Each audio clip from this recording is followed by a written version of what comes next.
Allí estaba otra vez ese ruido. Aquel ruido frío, cortante, vertical, que ya tanto conocía pero que ahora se le presentaba agudo y doloroso, como si de un día a otro se hubiera desacostumbrado a él. Le giraba dentro del cráneo vacío, sordo y punzante. Un panal se había levantado en las cuatro paredes de su calavera. Se agrandaba cada vez más en espirales sucesivas y le golpeaba por dentro haciendo vibrar su tallo de vértebras con una vibración destemplada, desentonada, con el ritmo seguro de su cuerpo. Algo se había desadaptado en su estructura material de hombre firme, algo que las otras veces había funcionado normalmente y que ahora le estaba martillando la cabeza por dentro con un golpe seco y duro dado por unos huesos de mano descarnada, esquelética, y le hacía recordar todas las sensaciones amargas de la vida. Tuvo el impulso animal de cerrar los puños y apretarse la sien brotada de arterias azules, moradas, con la firme presión de su dolor desesperado.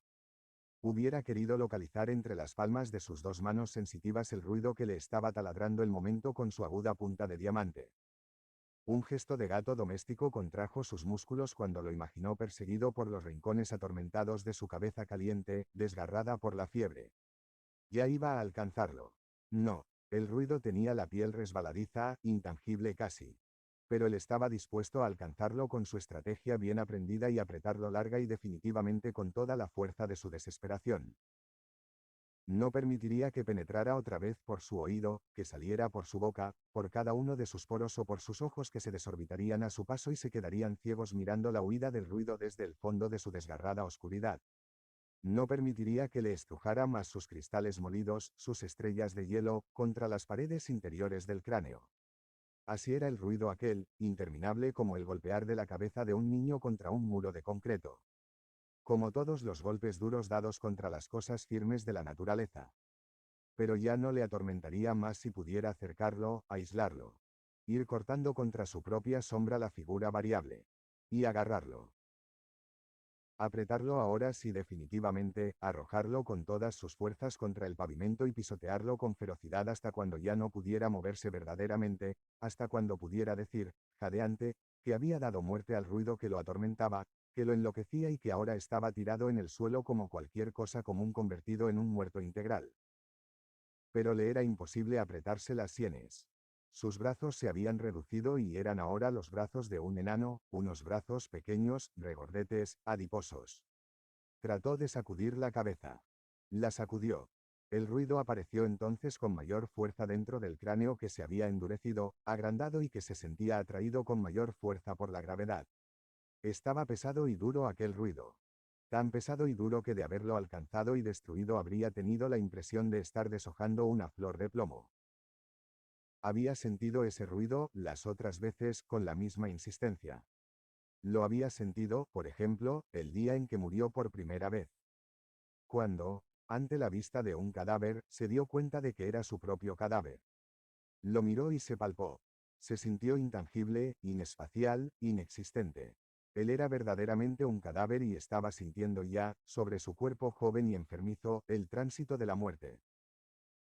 La atmósfera se había endurecido en toda la casa como si hubiera sido rellena de cemento, y en medio de aquel bloque, en el que había dejado los objetos como cuando era una atmósfera de aire, estaba él, cuidadosamente colocado dentro del ataúd, de un cemento duro pero transparente. Aquella vez, en su cabeza estaba también ese ruido. Qué lejanas y qué frías sentía las plantas de sus pies, allá, en el otro extremo del ataúd, donde habían puesto una almohada, porque la caja le quedaría aún demasiado grande y hubo que ajustarlo, adaptar el cuerpo muerto a su nuevo y último vestido. Lo cubrieron de blanco y alrededor de su mandíbula apretaron un pañuelo. Se sintió bello envuelto en su mortaja, mortalmente bello. Estaba en su ataúd, listo a ser enterrado, y sin embargo, él sabía que no estaba muerto. Que si hubiera tratado de levantarse lo hubiera hecho con toda facilidad. Al menos, espiritualmente. Pero no valía la pena. Era mejor dejarse morir allí, morirse de muerte, que era su enfermedad. Hacía tiempo que el médico había dicho a su madre, secamente: Señora, su niño tiene una enfermedad grave, está muerto. Sin embargo, prosiguió, haremos todo lo posible por conservarle la vida más allá de su muerte. Lograremos que continúen sus funciones orgánicas por un complejo sistema de autonutrición. Solo variarán las funciones motrices, los movimientos espontáneos.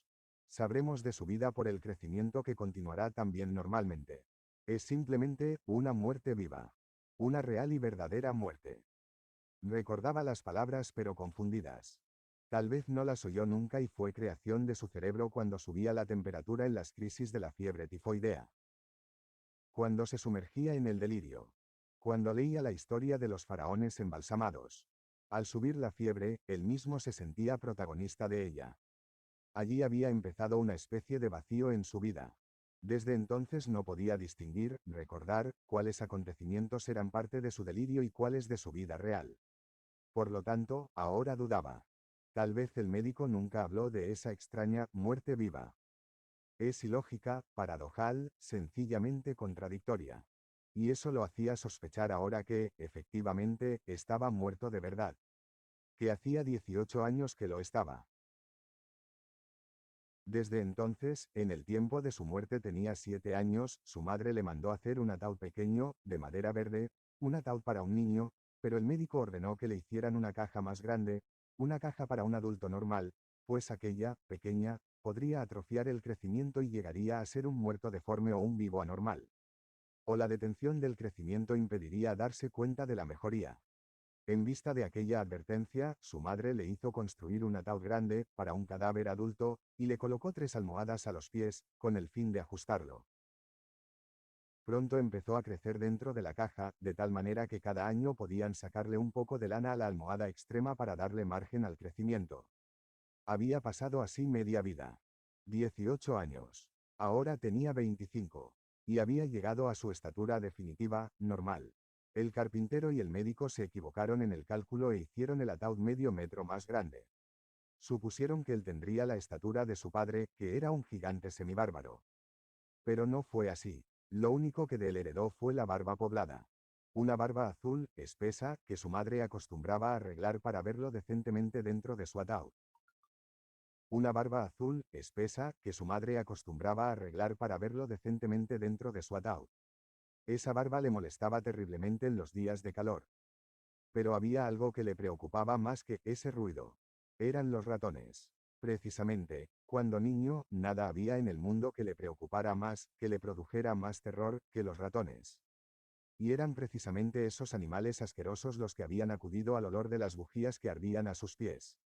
Ya habían roído sus ropas y sabía que muy pronto empezarían a roerlo a él, a comerse su cuerpo. Un día pudo verlos, eran 5 ratones lucios, resbaladizos, que subían a la caja por la pata de la mesa y lo estaban devorando. Cuando su madre lo advirtiera, no quedaría ya de él sino los escombros, los huesos duros y fríos. Lo que más horror le producía no era exactamente que se lo comieran los ratones. Al fin y al cabo podría seguir viviendo con su esqueleto. Lo que lo atormentaba era el terror innato que sentía hacia esos animalitos. Se le erizaba la piel con solo pensar en esos seres velludos que recorrían todo su cuerpo, que penetraban por los pliegues de su piel y le rozaban los labios con sus patas heladas. Uno de ellos subió hasta sus párpados y trató de roer su córnea. Le vio grande, monstruoso, en su lucha desesperada por taladrarle la retina. Creyó entonces una nueva muerte y se entregó, todo entero, a la inminencia del vértigo. Recordó que había llegado a la mayor edad. Tenía 25 años y eso significaba que no crecería ya más. Sus facciones se volverían firmes, serias. Pero cuando estuviera sano no podría hablar de su infancia. No la había tenido. La pasó muerto. Su madre había tenido meticulosos cuidados durante el tiempo que duró la transición de la infancia a la pubertad. Se preocupó por la higiene perfecta del ataúd y de la habitación en general. Cambiaba frecuentemente las flores de los jarrones y abría las ventanas todos los días para que penetrara el aire fresco. Con qué satisfacción miró la cinta métrica en aquel tiempo cuando, después de medirlo, comprobaba que había crecido varios centímetros. Tenía la maternal satisfacción de verlo vivo. Cuidó asimismo de evitar la presencia de extraños en la casa. Al fin y al cabo era desagradable y misteriosa la existencia de un muerto por largos años en una habitación familiar. Fue una mujer abnegada. Pero muy pronto empezó a decaer su optimismo. En los últimos años la vio mirar con tristeza la cinta métrica. Su niño no crecía ya más. En los meses pasados no progresó el crecimiento un milímetro siquiera. Su madre sabía que iba a ser difícil ahora encontrar la manera de advertir la presencia de la vida en su muerto querido. Tenía el temor de que una mañana amaneciera realmente muerto y tal vez por eso aquel día él pudo observar que se acercaba a su caja discretamente y olfateaba a su cuerpo. Había caído en una crisis de pesimismo. Últimamente descuidó las atenciones y ya ni siquiera tenía la precaución de llevar la cinta métrica. Sabía que ya no crecería más.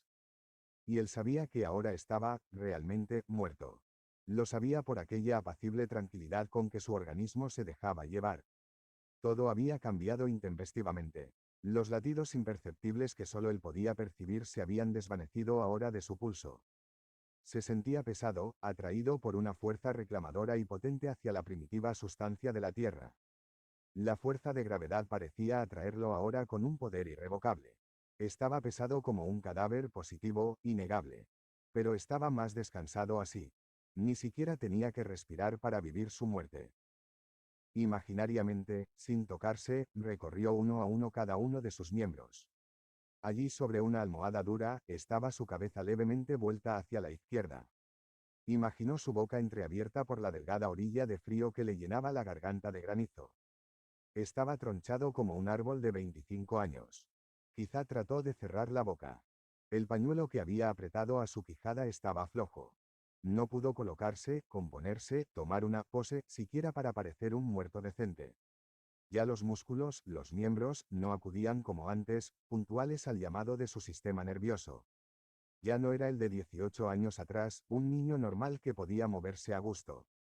Sintió sus brazos caídos, tumbados para siempre, apretados contra las paredes acoginadas del ataúd. Su vientre duro como una corteza de nogal. Y más allá las piernas íntegras, exactas, complementando su perfecta anatomía de adulto.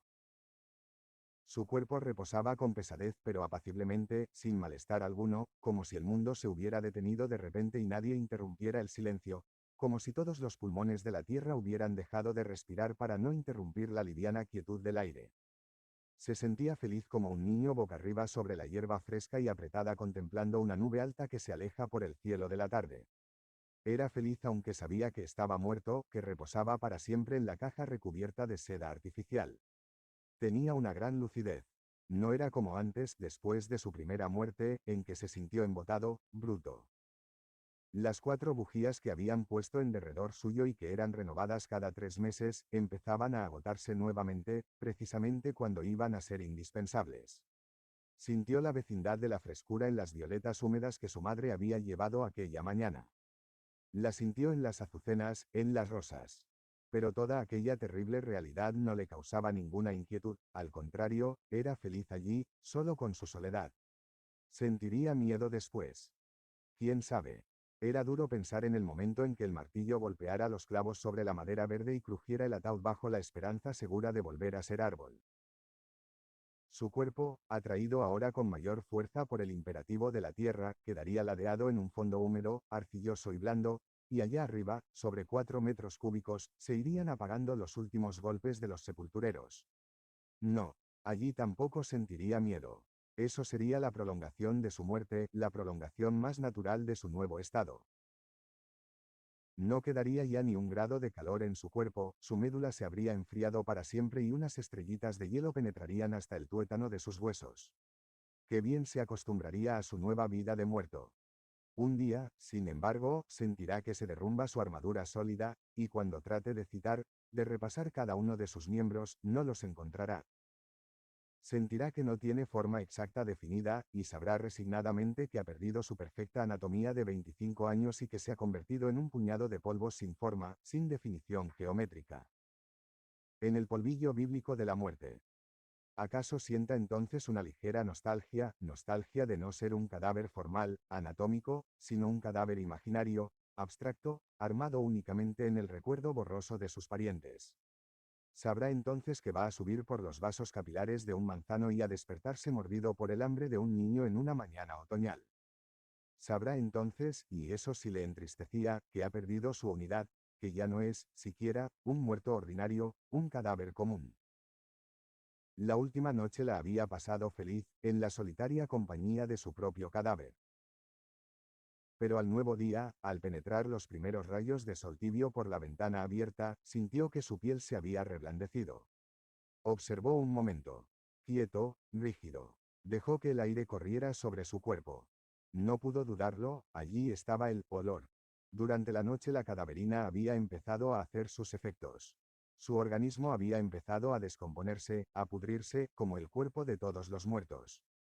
El olor era, indudablemente, un olor inconfundible a carne manida, que desaparecía y reaparecía después más penetrante. Su cuerpo se había descompuesto con el calor de la noche anterior. Sí, se estaba pudriendo.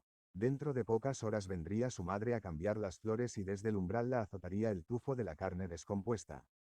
Entonces sí lo llevarían a dormir su segunda muerte entre los otros muertos. Pero de pronto el miedo le dio una puñalada por la espalda. El miedo. Qué palabra tan honda, tan significativa.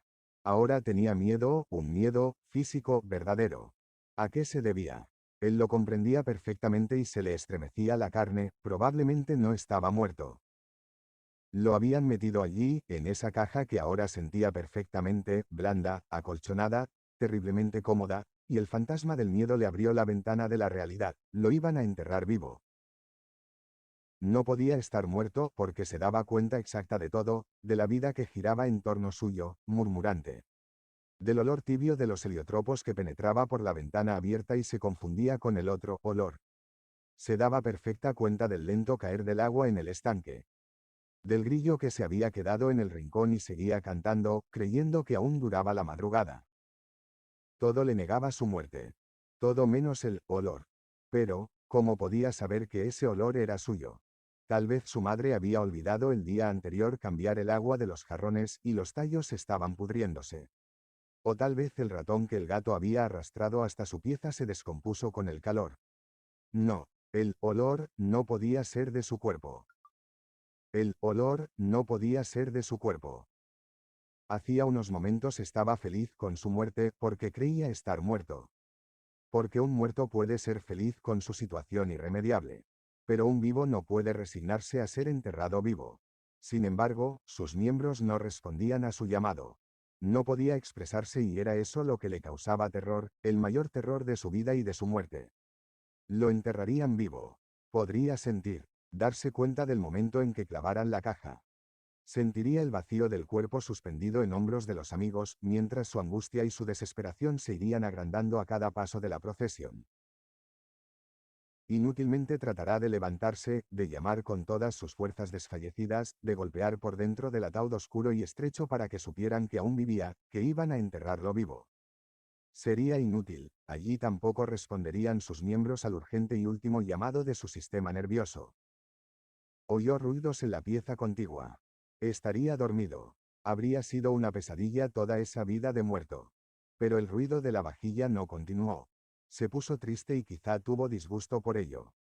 Hubiera querido que todas las vajillas de la tierra se quebraran de un solo golpe, allí a su lado, para despertar por una causa exterior, ya que su voluntad había fracasado. Pero no, no era un sueño. Estaba seguro de que de haber sido un sueño no habría fallado el último intento de volver a la realidad.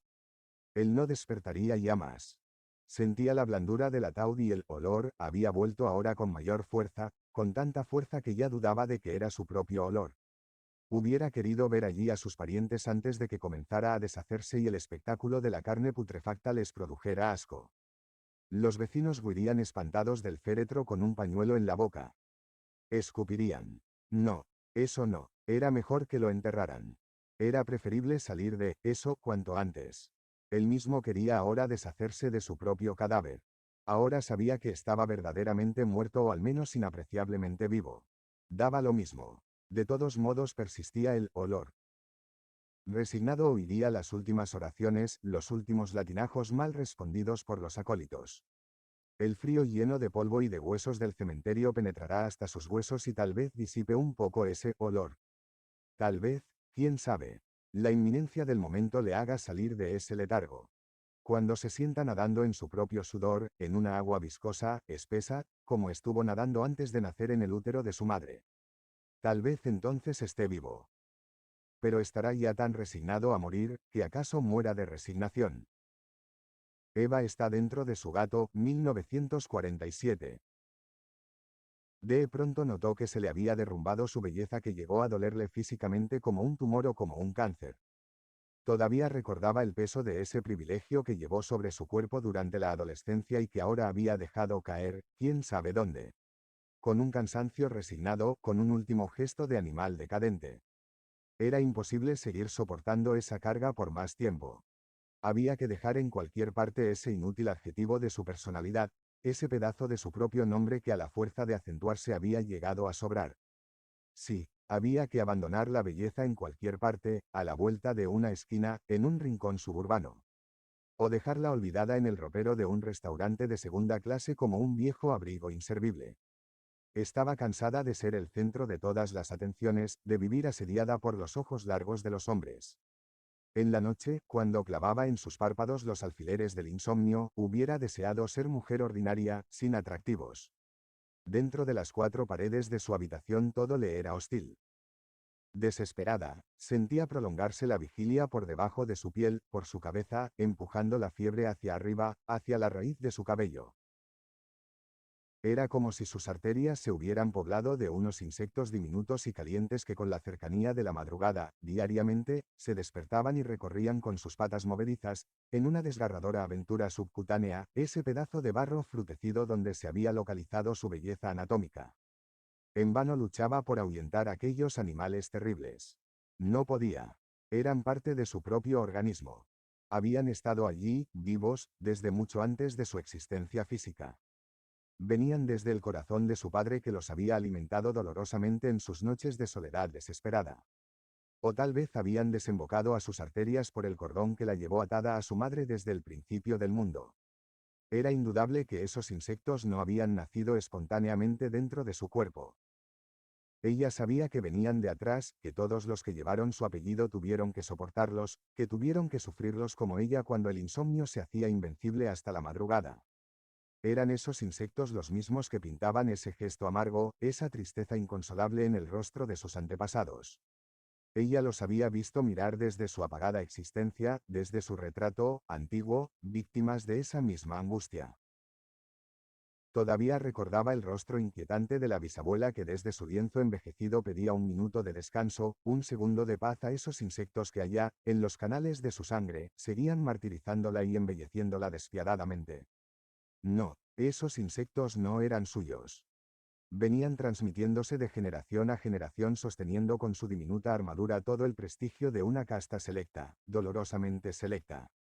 Esos insectos habían nacido en el vientre de la primera madre que tuvo una hija bella. Pero era necesario, urgente, detener esa herencia. Alguien tenía que renunciar a seguir transmitiendo esa belleza artificial. De nada valía a las mujeres de su estirpe admirarse de sí mismas al regresar del espejo, si durante las noches esos animales hacían su labor lenta y eficaz, sin descanso, con una constancia de siglos. Ya no era una belleza, era una enfermedad que había que detener, que había que cortar en forma enérgica y radical. Todavía recordaba las horas interminables en aquel lecho sembrado de agujas calientes. Aquellas noches en que ella trataba de empujar el tiempo para que con la llegada del día esas bestias dejaran de doler. ¿De qué servía una belleza así? Noche a noche, hundida en su desesperación, pensaba que más le hubiera valido ser una mujer vulgar, o ser hombre, pero no tener esa virtud inútil, alimentada por insectos de remotos orígenes que le estaban precipitando la llegada irrevocable de la muerte. Tal vez sería feliz si tuviera el mismo desgarbo, esa misma fealdad desolada de su amiga checoslovaca que tenía nombre de perro. Más le hubiera valido ser fea, para tener un sueño apacible como el de cualquier cristiano. Maldijo a sus antepasados. Ellos tenían la culpa de su vigilia. Ellos, que habían transmitido esa belleza invariable, exacta, como si después de muertas las madres sacudieran y renovaran las cabezas para injertarlas en los troncos de las hijas. Era como si la misma cabeza, una cabeza sola, hubiera venido transmitiéndose, con unas mismas orejas, con igual nariz, con idéntica boca, con su pesada inteligencia, en todas las mujeres, quienes tenían que recibirla irremediablemente como un doloroso patrimonio de belleza. Era allí, en la transmisión de la cabeza, donde venía ese microbio eterno que a través de las generaciones se había acentuado, había tomado personalidad, fuerza, hasta convertirse en un ser invencible, en una enfermedad incurable que al llegar a ella, después de haber pasado por un complicado proceso de censuración, ya ni podía soportarse y era amarga y dolorosa. exactamente como un tumor o como un cáncer. En esas horas de desvelo era cuando se acordaba de las cosas desagradables a su fina sensibilidad. Recordaba esos objetos que constituían el universo sentimental donde se habían cultivado, como en un caldo químico, aquellos microbios desesperantes. En esas noches, con los redondos ojos abiertos y asombrados, soportaba el peso de la oscuridad que caía sobre sus sienes como un plomo derretido. En derredor suyo dormían todas las cosas. Y desde su rincón, ella trataba de repasar, para distraer su sueño, sus recuerdos infantiles. Pero siempre esa recordación terminaba con un terror por lo desconocido. Siempre su pensamiento, después de vagar por los oscuros rincones de la casa, se encontraba frente a frente con el miedo. Entonces empezaba la lucha. La verdadera lucha contra tres enemigos inconmovibles. No podría jamás sacudir el miedo de su cabeza. Tenía que soportarlo apretado a su garganta. Y todo por vivir en ese caserón antiguo, por dormir sola en aquel rincón, apartada del resto del mundo. Siempre su pensamiento se iba por los húmedos pasadizos oscuros sacudiendo de los retratos el polvo seco cubierto de telarañas. Ese polvo inquietante y tremendo que caía de arriba, desde ese sitio en que se estaban deshaciendo los huesos de sus antepasados. Invariablemente se acordaba de el niño. Allá lo imaginaba, sonámbulo, debajo de la hierba, en el patio, junto al naranjo con un puñado de tierra mojada dentro de la boca. Le parecía verlo en su fondo arcilloso, cavando hacia arriba con las uñas, con los dientes, huyéndole al frío que le mordía la espalda, buscando la salida al patio por ese pequeño túnel donde lo habían metido con los caracoles. En el invierno lo oía llorar con su llanto chiquito, sucio de barro, traspasado por la lluvia. Lo imaginaba completo, tal como lo habían dejado 5 años atrás, en aquel hueco lleno de agua. No podía pensar que se hubiera descompuesto. Al contrario, debía de ser bellísimo navegando en esa agua espesa como en un viaje sin salida. O lo veía vivo pero asustado, miedoso de sentirse solo, enterrado en un patio tan sombrío. Ella misma se había opuesto a que lo dejaran allí, debajo del naranjo, tan cercano a la casa. Le tenía miedo. Sabía que en las noches en que la persiguiera la vigilia él lo adivinaría. Regresaría por los anchos corredores a pedirle que lo acompañara, a pedirle que lo defendiera de esos otros insectos que se estaban comiendo la raíz de sus violetas. Volvería a que lo dejara dormir a su lado como cuando era vivo. Ella tenía miedo de sentirlo de nuevo a su lado después de haber saltado el muro de la muerte. Tenía miedo de robar esas manos que el niño traería siempre cerradas para calentar su pedacito de hielo. Ella quería, después de que lo vio convertido en cemento como la estatua del miedo tumbada sobre el lino, quería que se lo llevaran lejos para no recordarlo en la noche. Y sin embargo lo habían dejado allí donde ahora estaba imperturbable, astroso, alimentando su sangre con el barro de las lombrices. Y ella tenía que resignarse a verlo regresar desde su fondo de tinieblas. Porque siempre invariablemente, cuando se desvelaba se ponía a pensar en el niño que debía estar llamándola desde su pedazo de tierra para que lo ayudara a fugarse de esa muerte absurda. Pero ahora, en su nueva vida intemporal, inespacial, estaba más tranquila. Sabía que allá, fuera de su mundo, todo seguía marchando con el mismo ritmo de antes, que su habitación debía de estar aún sumida en la madrugada y que sus cosas, sus muebles, sus 13 libros favoritos, permanecían en su puesto. Y que en su lecho, desocupado, apenas empezaba a desvanecerse el aroma corpóreo que ocupaba ahora su vacío de mujer entera. Pero, ¿cómo pudo suceder eso? Como ella, después de ser una mujer bella, con la sangre poblada de insectos, perseguida por el miedo en la noche total, había dejado la pesadilla inmensa, insomne, para ingresar ahora a un mundo extraño, desconocido, en donde habían sido eliminadas todas las dimensiones. Recordó.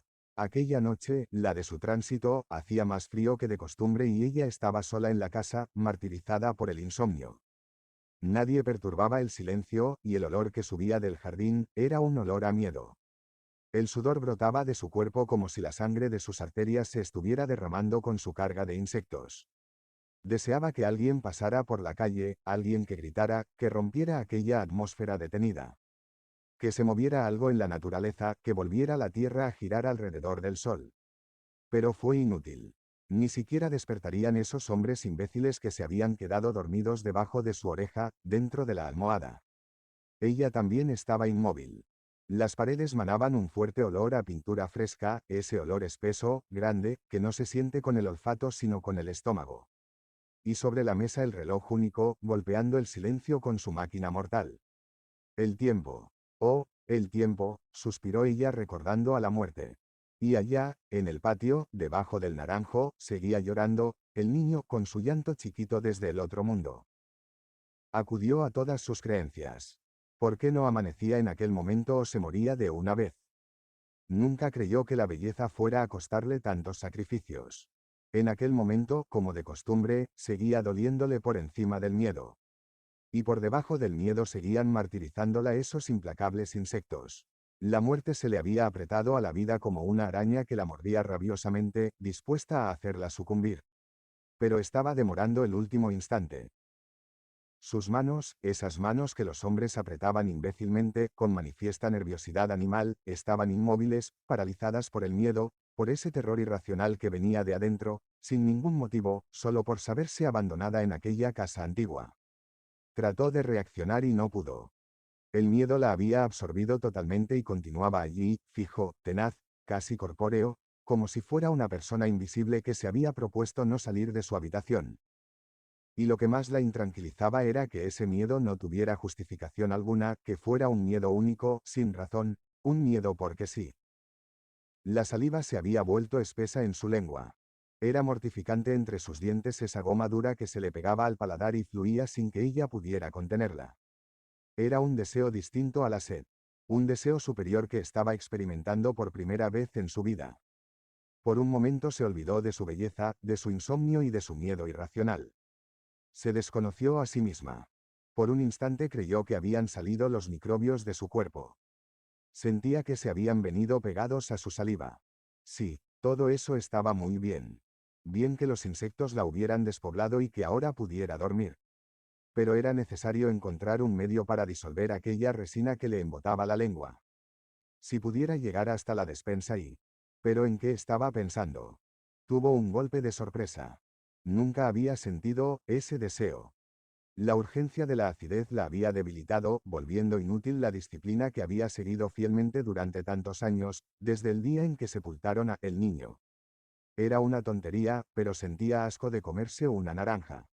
Sabía que el niño había subido hasta los azahares y que las frutas del próximo otoño estarían hinchadas de su carne, refrescadas con la tremenda frescura de su muerte. No, no podía comerlas. Sabía que debajo de cada naranjo, en todo el mundo, había un niño enterrado que endulzaba las frutas con la cal de sus huesos. Sin embargo, ahora tenía que comerse una naranja. Era el único remedio para esa goma que la estaba ahogando. Era una tontería pensar que el niño estaba dentro de una fruta.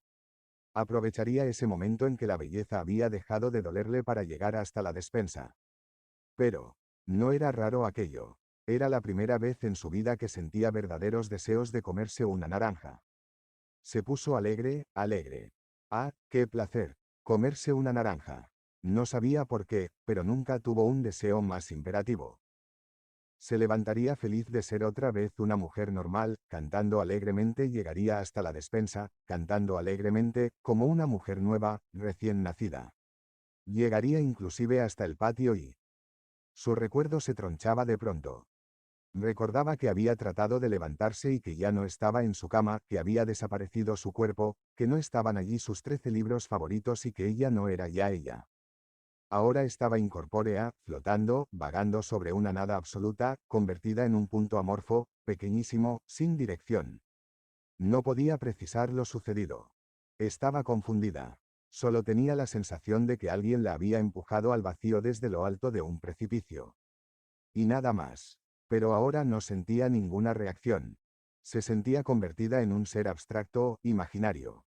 Se sentía convertida en una mujer incorpórea, algo como si de pronto hubiera ingresado en ese alto y desconocido mundo de los espíritus puros. Volvió a tener miedo, pero era un miedo distinto al del momento anterior. Ya no era el miedo al llanto de el niño. Era un terror por lo extraño, por lo misterioso y desconocido de su nuevo mundo. Y pensar que después todo eso había sucedido tan inocentemente, con tanta ingenuidad de su parte. ¿Qué iba a decir a su madre cuando al llegar a la casa se iba a enterar de lo acontecido? Empezó a pensar en la alarma que se produciría en los vecinos cuando abrieran la puerta de su habitación y descubrieran que el lecho estaba vacío, que las cerraduras no habían sido tocadas, que nadie había podido entrar o salir y que sin embargo ella no estaba allí. Imaginó el gesto desesperado de su madre buscándola por toda la habitación, haciendo conjeturas, preguntándose a sí misma qué habría sido de esa niña. La escena se le presentaba clara. Acudirían los vecinos y empezarían a tejer comentarios, algunos maliciosos, sobre su desaparición. Cada cual pensaría según su propio y particular modo de pensar. Cada cual trataría de dar la explicación más lógica, la más aceptable al menos, en tanto que su madre correría por los pasadizos del caserón, desesperada, llamándola por su nombre. Y ella estaría allí. Contemplaría el momento detalle a detalle desde su rincón, desde el techo, desde las hendiduras del muro, desde cualquier parte, desde el ángulo más propicio, escudada en su estado incorpóreo, en su inespacialidad. La intranquilizaba pensarlo. Ahora se daba cuenta de su error. No podría dar ninguna explicación, aclarar nada, consolar a nadie. Ningún ser vivo podría ser informado de su transformación. Ahora, quizás la única vez que los necesitaba, no tendría una boca, unos brazos, para que todos supieran que ella estaba allí, en su rincón, separada del mundo tridimensional por una distancia insalvable. En su nueva vida estaba aislada, totalmente impedida de captar sensaciones. Pero a cada momento algo vibraba en ella, un estremecimiento que la recorría, inundándola, la hacía saber de ese otro universo físico que se movía fuera de su mundo. No oía, no veía, pero sabía de ese sonido y de esa visión. Y allá, en la altura de su mundo superior, empezó a saber que un ambiente de angustia la rodeaba. Hacía apenas un segundo, de acuerdo con nuestro mundo temporal, que se había realizado el tránsito, de manera que solo ahora empezaba ella a conocer las modalidades, las características de su nuevo mundo. En torno suyo giraba una oscuridad absoluta, radical. ¿Hasta cuándo durarían esas tinieblas? Tendría que acostumbrarse a ellas eternamente. Su angustia aumentó de concentración al saberse hundida en esa niebla espesa, impenetrable, estaría en el limbo. Se estremeció. Recordó todo lo que había oído decir alguna vez sobre el limbo. Si en verdad estaba allí, a su lado flotaban otros espíritus puros de niños que murieron sin bautismo, que habían estado muriendo durante 1000 años. Trató de buscar en la sombra la vecindad de esos seres que debían de ser mucho más puros, mucho más simples que ella. Aislados por completo del mundo físico, condenados a una vida sonámbula y eterna. Tal vez estaba, el niño, persiguiendo una salida para llegar hasta su cuerpo. Pero no, ¿por qué tendría que estar en el limbo? ¿Acaso había muerto? No. Simplemente fue un cambio de estado, un tránsito normal del mundo físico a un mundo más fácil, descomplicado, en el que habían sido eliminadas todas las dimensiones. Ahora no tenía que sufrir esos insectos subcutáneos. Su belleza se había derrumbado. Ahora, en esa situación elemental, podía ser feliz. Aunque, no completamente feliz porque ahora su más grande deseo, el deseo de comerse una naranja, se había hecho irrealizable. Era por lo único que hubiera querido estar todavía en su primera vida. Para poder satisfacer la urgencia de la acidez que persistía aún después del tránsito. Trató de orientarse a fin de llegar hasta la despensa y sentir, siquiera, la fresca y agria compañía de las naranjas. Fue entonces cuando descubrió una nueva modalidad de su mundo, estaba en todas partes de la casa, en el patio, en el techo, hasta en el propio naranjo de el niño. Estaba en todo el mundo físico más allá. Y sin embargo no estaba en ninguna parte. De nuevo se intranquilizó. Había perdido el control sobre sí misma. Ahora estaba sometida a una voluntad superior, era un ser inútil, absurdo, inservible. Sin saber por qué empezó a ponerse triste. Casi comenzó a sentir nostalgia por su belleza, por esa belleza que ella había desperdiciado tontamente. Pero una idea suprema la reanimó. ¿No había oído decir acaso que los espíritus puros pueden penetrar a voluntad en cualquier cuerpo? Después de todo, ¿qué perdía con intentarlo? Trató de recordar cuál de los habitantes de la casa podría ser sometido a la prueba. Si lograba realizar su propósito quedaría satisfecha, podría comerse la naranja. Recordó. A esa hora la gente del servicio no acostumbraba estar allí. Su madre no había llegado todavía. Pero la necesidad de comerse una naranja unida ahora a la curiosidad de verse encarnada en un cuerpo distinto al suyo, la obligaba a actuar cuanto antes. Pero no había allí nadie en quien encarnarse. Era una razón desoladora, no había nadie en la casa. Tendría que vivir eternamente aislada del mundo exterior, en su mundo adimensional, sin poder comerse la primera naranja. Y todo por una tontería. Hubiera sido mejor seguir soportando unos años más esa belleza hostil y no anularse para siempre, inutilizarse como una bestia vencida. Pero ya era demasiado tarde. Iba a retirarse, decepcionada, a una región distante del universo, a una comarca donde pudiera olvidarse de todos sus pasados deseos terrenos. Pero algo la hizo desistir bruscamente. En su comarca desconocida se abrió la promesa de un futuro mejor. Sí, había alguien en la casa en quien podría reencarnarse, en el gato. Vaciló luego. Era difícil resignarse a vivir dentro de un animal. Tendría una piel suave, blanca, y habría en sus músculos concentrada una gran energía para el salto.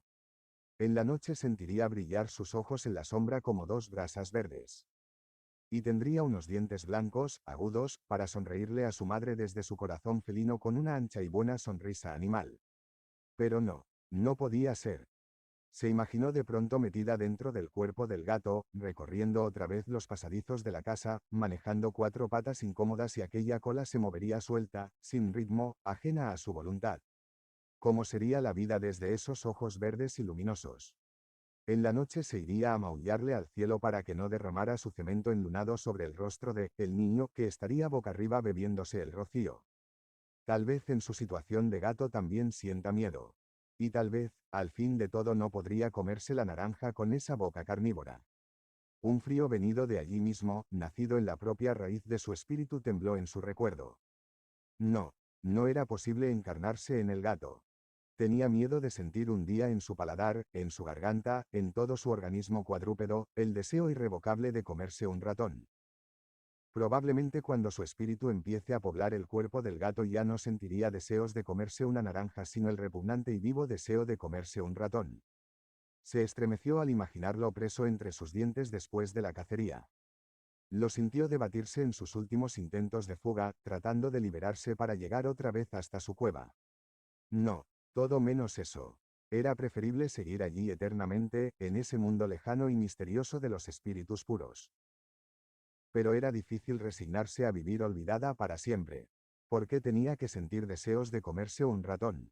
¿Quién primaría en esa síntesis de mujer y gato? ¿Primaría el instinto animal, primitivo, del cuerpo, o la voluntad pura de mujer? La respuesta fue clara, cristalina. Nada había que temer. Se encarnaría en el gato y se comería su deseada naranja. Además sería un ser extraño, un gato con inteligencia de mujer bella. Volvería a ser el centro de todas las atenciones. Fue entonces, por primera vez, cuando comprendió que por sobre todas sus virtudes estaba imperando su vanidad de mujer metafísica. Como un insecto cuando pone en guardia sus antenas, así orientó ella su energía por toda la casa en busca del gato. A esa hora debía de estar aún sobre la estufa soñando que despertara con un tallo de valeriana entre los dientes. Pero no estaba allí. Volvió a buscarlo, pero ya no encontró la estufa. La cocina no era la misma. Los rincones de la casa le eran extraños, ya no eran aquellos oscuros rincones llenos de telaraña. El gato no estaba en ninguna parte. Buscó por los tejados, en los árboles, en los canales, debajo de la cama, en la despensa. Todo lo encontró confundido. Donde creyó encontrar, otra vez, los retratos de sus antepasados, no encontró sino un frasco con arsénico. De allí en adelante encontró arsénico en toda la casa, pero el gato había desaparecido. La casa no era ya la misma de antes. ¿Qué había sido de sus cosas? ¿Por qué sus 13 libros favoritos estaban cubiertos ahora de una espesa capa de arsénico? Recordó el naranjo del patio. Lo buscó y trató de encontrar otra vez, el niño, en su hueco de agua. Pero no estaba el naranjo en su sitio y el niño no era ya sino un puño de arsénico con ceniza bajo una pesada plataforma de concreto. Ahora sí dormía definitivamente.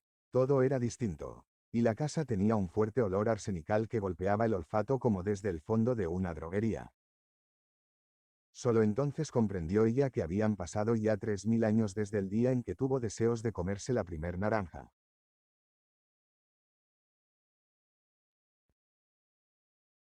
Teubat,